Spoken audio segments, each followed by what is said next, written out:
Bonjour à tous et merci de nous retrouver sur le plateau d'Un cœur qui écoute, votre émission de spiritualité. Aujourd'hui, nous avons le plaisir de recevoir Sophia Kubi. Willkommen, Sophia. Dankeschön. Alors, vous venez tout droit de Vienne, en Autriche, où vous habitez depuis à peu près 1 an. Vous avez la trentaine, vous êtes philosophe de formation et vous travaillez aujourd'hui dans l'ONG ADF International. Vous avez récemment publié un livre aux éditions de l'Emmanuel intitulé « Il comblera tes désirs, essai sur le manque et le bonheur ». Alors nous allons en parler dans un instant, ainsi que votre vocation, votre conversion. Mais juste avant, je vous laisse nous lire un extrait de texte de votre choix. Oui, c'est un texte Charles Péguy. On a vu le jeu incroyable de la grâce pénétrer une mauvaise âme et même une âme perverse, et on a vu sauver ce qui paraissait perdu. On n'a pas vu mouiller ce qui était verni. On n'a pas vu traverser ce qui était imperméable. On n'a pas vu tromper ce qui était habitué. Les honnêtes gens ne mouillent pas à la grâce. C'est que précisément les plus honnêtes gens, ou simplement les honnêtes gens, ou enfin ceux qui se nomment tels et qui aiment se nommer tels, n'ont point de défaut eux-mêmes dans l'armure. Ils ne sont pas blessés. Leur peau de morale constamment intacte leur fait un cuir ou une cuirasse sans faute. Ils ne présentent point cette ouverture qui fait une affreuse blessure, une inoubliable détresse, un regret invincible, un point de suture éternellement mal joint, une mortelle inquiétude, une invincible arrière-anxiété, une amertume secrète, un effondrement perpétuellement masqué, une cicatrice éternellement mal fermée. Ils ne présentent pas cette entrée à la grâce qui est essentiellement le péché. Parce qu'ils ne sont pas blessés, ils ne sont pas vulnérables, parce qu'ils ne manquent de rien, on leur apporte rien. Parce qu'ils ne manquent de rien, on ne leur apporte pas ce qui est tout. La charité même de Dieu ne pense point celui qui n'a pas des plaies.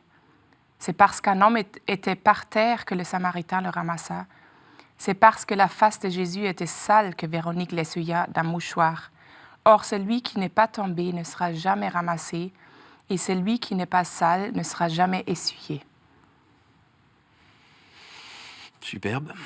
Vous avez choisi ce texte parce que ça représente bien la situation des hommes, la vôtre en particulier. J'ai choisi ce texte parce que je trouve qu'il est très authentique de ce qu'est la vie humaine et une authenticité qu'on a parfois du mal à avouer, peut-être, surtout dans l'Église d'ailleurs.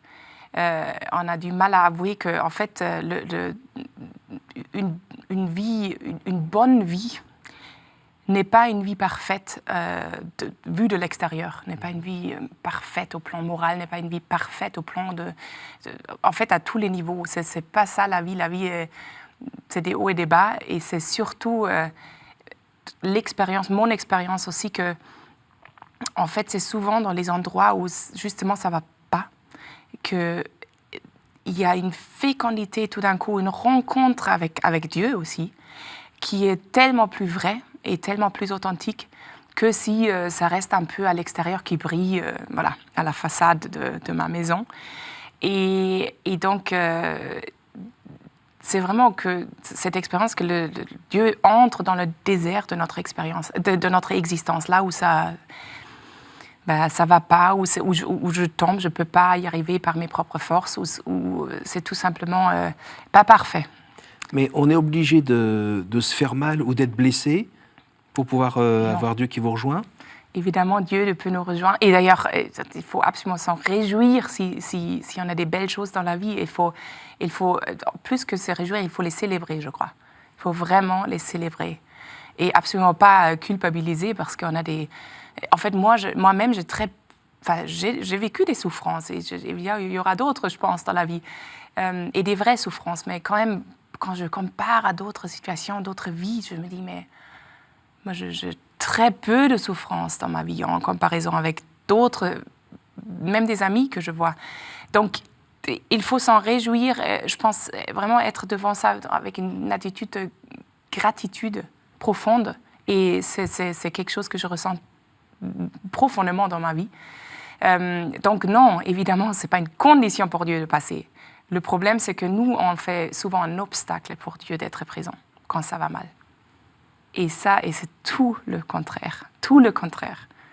Alors, si on regarde un petit peu votre parcours qui vous a amené à ce genre de réflexion, donc vous êtes né en 81, en Bavière, 81, oui. À 81, pardon, dans une famille de 3 enfants, vous êtes l'aîné de 2 frères. Au milieu. Au milieu, pardon, décidément. Vous n'êtes, c'est pas une famille vraiment catholique, même si on est en Bavière. On s'en fiche un petit peu et on est plutôt, au niveau de vos parents, plutôt à rêver d'autres choses, dans l'idéal un peu de 68 ou un petit peu d'esprit, l'idéal un peu communiste ou des choses comme ça. C'est plutôt un peu ce dans quoi vous baignez ou la génération de vos grands-parents? En fait, c'est pas tout à fait qu'on s'en fiche un tout petit peu. En fait, c'est que l'Église n'était pas absolument aucune réalité dans notre vie. D'accord. Par contre, mes 2 parents étaient quand même des familles chrétiennes, catholiques et protestantes, oui. Mais les 2 ont complètement laissé tomber tout. Donc, et même en grandissant, donc dans leur enfance, c'était pas quelque chose qui était porteur. Et donc, c'était juste jamais un sujet chez nous. Donc, c'est même pas anti-catholique ou anti-chrétien? Non, c'est pas anti-catholique, c'est juste que c'était pas de sujet, enfin, c'était pas de question, quoi. Pour autant, vous sentez très jeune, et pendant toute votre jeunesse, une soif de quelque chose, oui, et je dois plus grand? Oui, mais je dois dire aussi, en fait, c'était donc pas une réalité, mais en même temps, et ça c'est important, il y avait une recherche de Dieu dans ma famille, notamment par ma mère, mais aussi par mon père, une recherche de Dieu qui était tellement existentielle et tellement intense que c'était très présent, en fait. Cette recherche, Dieu, alors l'existence de Dieu n'était pas remise en question, oui. Mais c'était très flou. Oui. C'était absolument pas clair qui c'était. Oui. Mais qu'il y a quelque chose de plus grand que nous, c'était très clair. Mais évidemment, c'est difficile de rentrer en relation avec quelque chose de plus grand si on ne sait pas ce que c'est. Mais la recherche de ce que c'est, de Dieu finalement, était quand même très présente. Et donc, moi, j'ai grandi dans une famille pas du tout catholique, contrairement à tous mes amis en Bavière, oui. Mais avec une recherche de Dieu, en fait, peut-être même avec l'existence de Dieu à travers cette recherche, beaucoup plus authentique et plus présente, quoi, que dans toutes les familles que je connaissais dans mon entourage. Et donc, il y avait quand même ce sens intérieur de justement quelque chose de plus grand. Mais voilà, en recherchant effectivement dans tous les côtés. Et puis 68, c'était l'époque où mes parents faisaient leurs études, et à Berlin en plus, de sociologie en plus, ma mère. Et donc c'était évidemment d'autres choses. Et puis la famille est plutôt gauche, libérale. Ouais. Et vous-même, vous avez cherché un petit peu partout aussi. Il y a des moments où vous êtes allé voir un petit peu du côté de l'ésotérisme ou des choses comme ça? Alors moi-même, non. Mes parents, oui. Mes parents, oui. Je voyais pas mal des trucs passer à la maison. Ouais. Et puis, même on allait quelque part. Enfin, c'est comme si on va, je ne sais pas, au JMJ, nous, on allait à des guérisseuses indiennes, par exemple. Mais sans vraiment rentrer profondément dans la magie, jamais dans la magie, ou profondément dans vraiment des pratiques occultes, non. Par contre, oui, c'était clairement des pratiques non chrétiennes. Mais jamais vraiment profondément un occultisme ou quelque chose de vraiment démoniaque. Donc ça, on va dire, blessé? Je pense pas, mais bon, après, plus tard, quand j'étais baptisée, il y a des exorcismes qui sont priés. Ma mère, qui s'est convertie avant moi, elle a, évidemment, il faut quand même... faire nettoyage. Oui, faire nettoyage. Mais je veux dire, ça peut être un autre point de s'enfoncer dans une sorte d'occultisme. C'était pas le cas parce que ma mère avait quand même une antenne très fine de ça aussi. Donc elle disait, et d'ailleurs elle disait régulièrement, mais c'est pas ça, ils me promettent le paradis sur terre, mais non, mais c'est pas ça. Et donc elle avait le courage de tomber à chaque fois dans vraiment une déception. Mais quand c'est une recherche existentielle, cette déception est existentielle aussi. Et d'avoir le courage de se relever, de dire, mais je continue à chercher, j'ai aucune idée où, mais je continue à chercher. Vous aviez quel âge quand elle s'est convertie? Moi, j'avais 14 ans. D'accord. Et elle a dit, ça y est, j'ai trouvé. Elle n'a surtout pas dit ça, mais le Seigneur l'a dit. En fait, mes parents se sont séparés et une semaine après la séparation de mes parents, une voisine propose à ma mère, qu'on ne connaissait vraiment pas, juste vue, de prier. Parce que là, voilà, elle était désolée de la situation, quoi. Et donc, elle propose à ma mère de prier une neuvaine qu'elle commence à prier dans quand même un désespoir assez profond.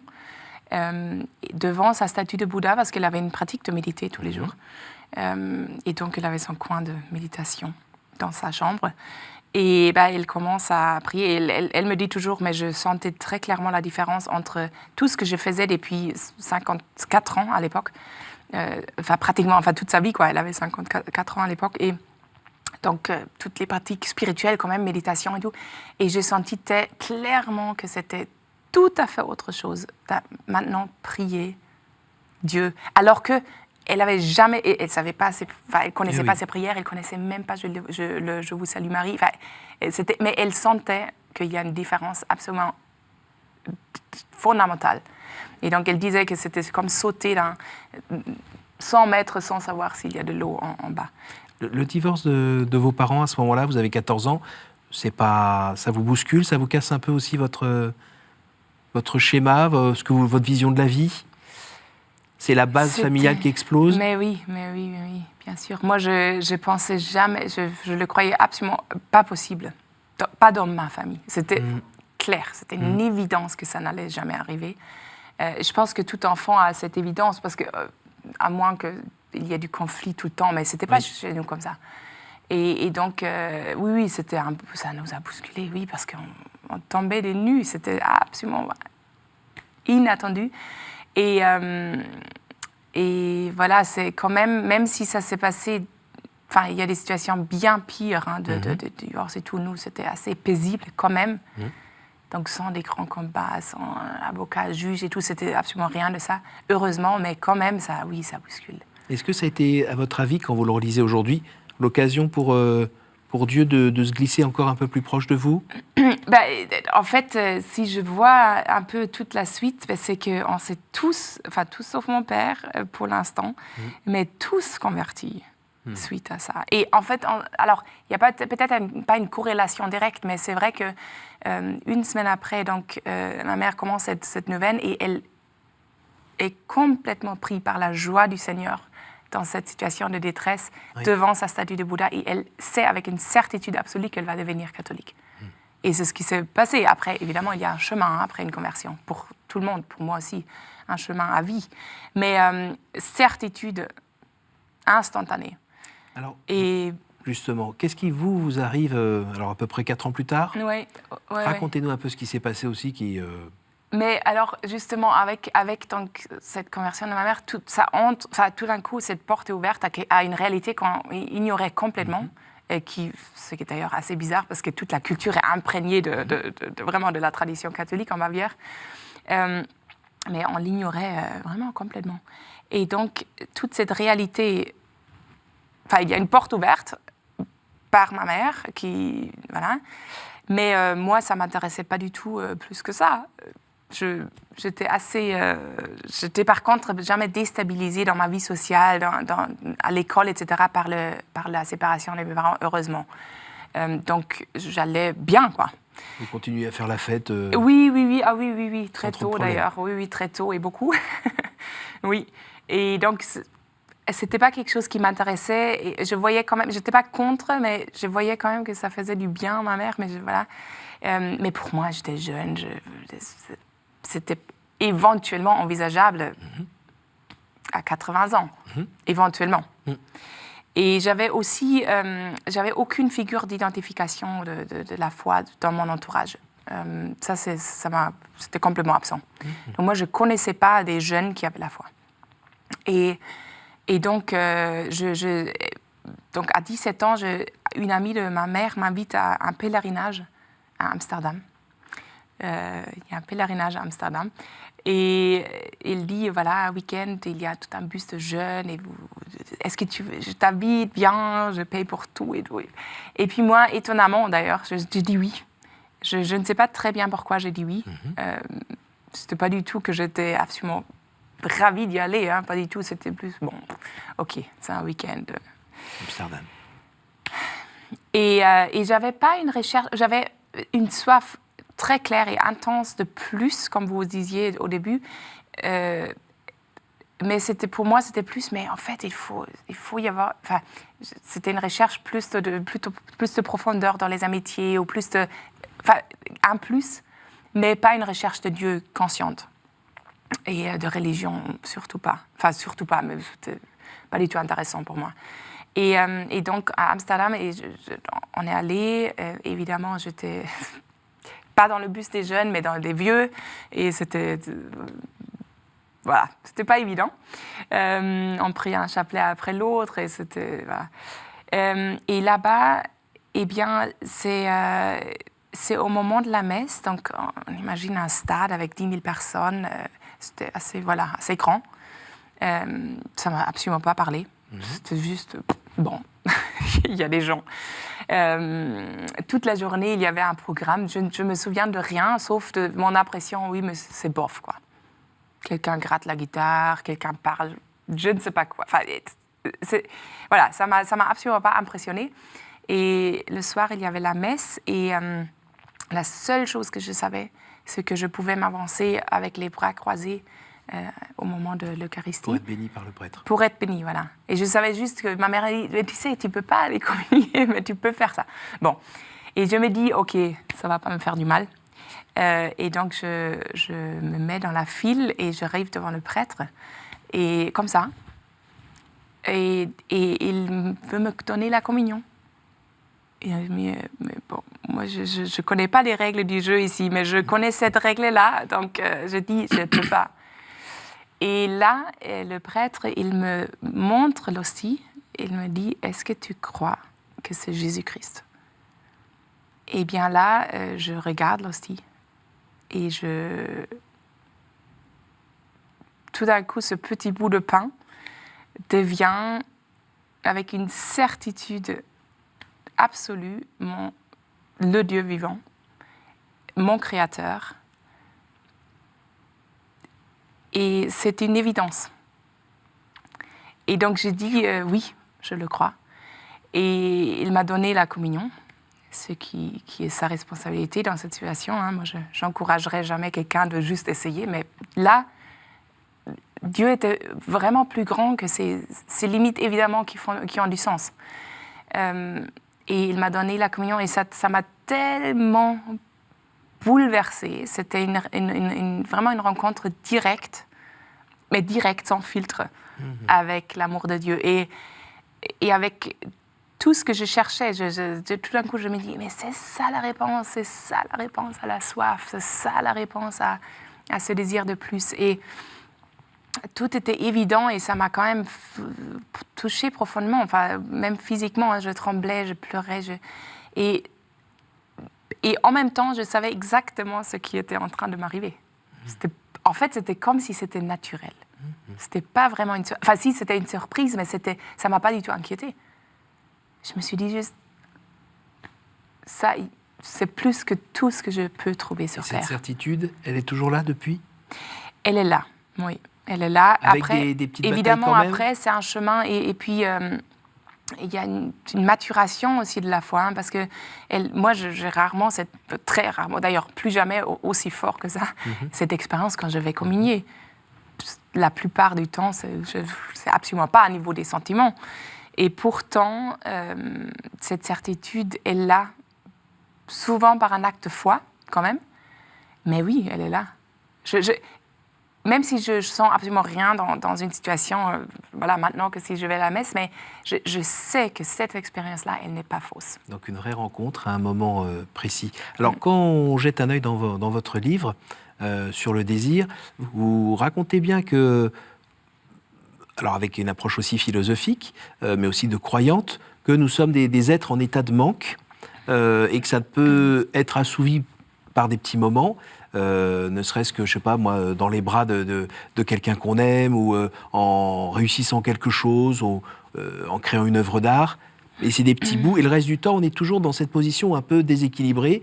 On cherche à être comblé, alors ça va être par la fête, par du bruit, par des excès en tout genre. Mais vous le voyez plutôt comme quelque chose qui est un déséquilibre constructif qui tend vers Dieu. C'est bien ça? Oui, on est fait de désir. Hein. Et moi, je travaillais pas mal ce thème du désir parce que je me dis, mais en fait, il y a comme quelque chose qui est mal vu chez les chrétiens, du désir. Et c'est incroyable parce que c'est le moteur de toute la vie humaine, en fait.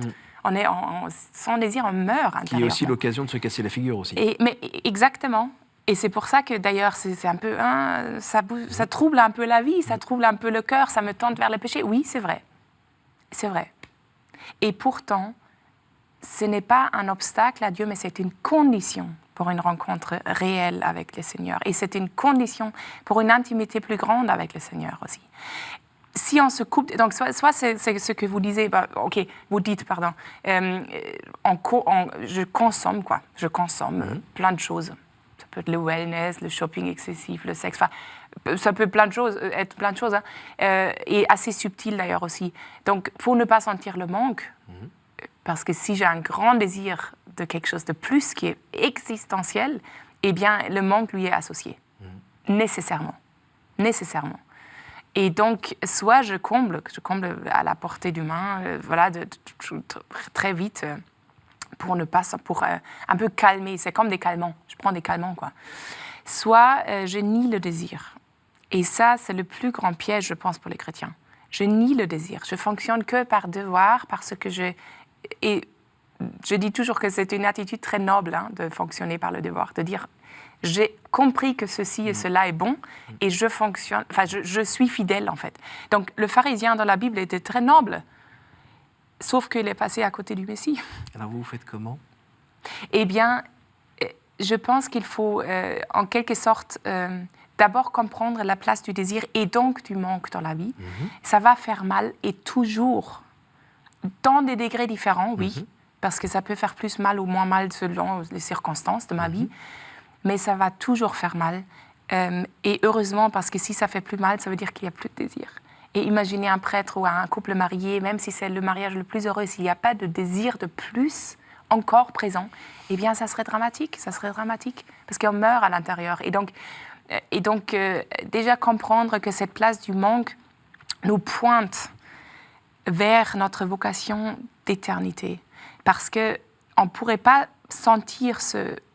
désirer ce plus, désirer le bonheur parfait, si on n'avait pas une intuition que ça existe. En fait, c'est quand même très bizarre qu'on a cette intuition. On pourrait ne pas l'avoir. C'est la parcelle de Dieu qui est dans notre cœur. On pourrait ne pas l'avoir. On pourrait être très heureux juste en se nourrissant, en se reproduisant, voilà. Eh bien, on l'a. Et c'est ça qui est unique avec l'homme. Et donc, on l'a parce qu'on est appelé à ce lieu, si on peut employer ce mot très imparfait, ce lieu qui n'est pas un lieu physique, mais où toute maladie sera guérie, tout conflit sera apaisé, on sera complètement guéri et complètement comblé et complètement heureux. C'est ça, l'éternité avec Dieu. Et donc, ce manque, parce qu'on le sent, parce qu'on sent qu'on n'est justement pas encore là, il a une fonction vraiment importante dans notre vie, de nous pointer constamment, mais on est appelé à ça. Et donc, je n'oublie pas. Et donc, ça m'aide à orienter mes désirs. Et donc, vous me demandez, OK, moi, j'en fais quoi? Eh bien, c'est un travail d'orientation de nos désirs. Il faut toujours plus les orienter vers le bien véritable et entrer dans le désir et dans le manque, les deux à la fois, sans peur. Et vraiment, je dirais, en fait, le Seigneur, là où plus ça fait mal, plus le Seigneur peut se manifester là-dedans aussi. Parce que la rencontre, quand une fleur fleurit dans le désert, elle est beaucoup plus belle que quand elle fleurit dans des paysages somptueux. Alors j'invite ceux qui veulent en savoir plus à lire votre livre, évidemment. Je pense qu'il y a aussi une conférence que vous aviez donnée dans le cadre de Parelmonial, qu'on retrouve peut-être sur Internet. On retrouve, oui. Voilà, l'émission a déjà bien avancé. On n'aura même pas le temps de parler de votre engagement dans cette association qui cherche à former des leaders chrétiens de demain. C'est bien ça? Oui, et c'est un travail juridique, notamment dans le droit international et national aussi, sur la liberté de conscience, la liberté religieuse, et tous les thèmes qui touchent à la famille, à la vie, à la bioéthique, à la Alors, il y a un dignité de site quand même qui est adfinternational.org, C'est ça. qui est en anglais, je crois. En anglais. On peut quand même avoir quelques éléments. Juste avant de nous quitter, je vais vous poser les 3 questions que je pose à tous nos invités. D'accord. Quel conseil donneriez-vous à quelqu'un qui vous dirait « j'ai envie de rencontrer Dieu, par quoi dois-je commencer ?» Commencez par être en vraie vérité avec vous-même. Quel est votre héros, votre saint, la personne que vous trouvez admirable? Alors, la personne que je trouve admirable, c'est le pauvre qui crie vers Dieu. Et pour moi, c'est une des plus belles prières qui existent. Au jour du jugement, Sophia, qu'aimeriez-vous que Dieu vous dise?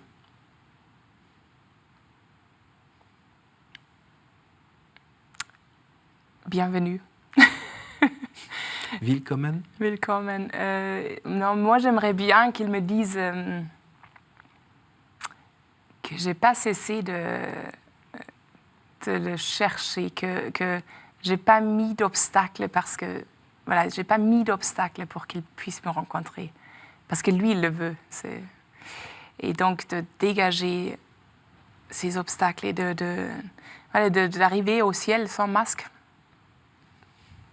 Merci beaucoup, Sophia, d'être venue déjà ici sans masque. Merci d'avoir participé à cette émission, d'être venue de Vienne, évidemment. Je rappelle pour ceux qui veulent en savoir plus, donc le livre aux éditions L'Emmanuel, Il comblera tes désirs, essai sur le manque et le bonheur. Et puis, évidemment, le site dont je viens de vous parler, adfinternational.org, pour en savoir plus sur cette ONG. Et puis, bien sûr, le site de ktotv.com pour voir et partager ce programme. Merci à vous tous pour votre fidélité et à la semaine prochaine.